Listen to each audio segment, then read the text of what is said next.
Pero how does it feel is that you guys are the new generation of the rap group, and you people are looking up to you now, is because with this hit, and then of course they're gonna be expecting more. How does it keep the group solid? Tapos how does it push you as okay, dapat we have to do more? Parang di namin tinatanggap yung pressure kasi pag nape-pressure kami parang ang nangyayari parang mas nahihirapan kami, parang go with the flow lang kung ano natural natin lang. natural lang ganun kasi ganun din talaga kami Pero gumagawa.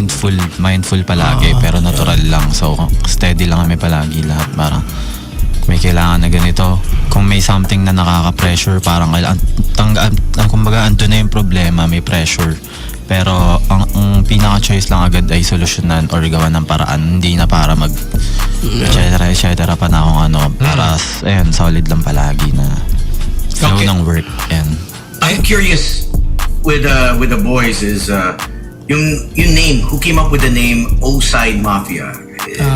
Yung O-Side Mafia. yan, yung sa lugar kasi namin may George Bocobo at may Maria Orosa.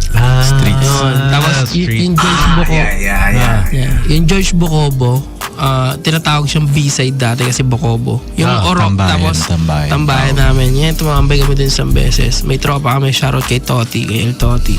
Sabi niya, yo, sa O-side naman tayo tumambay. Tapos nung narinig namin, oy, yun ang O-side Eh, nakikinig kami sa Shoreline Mafia.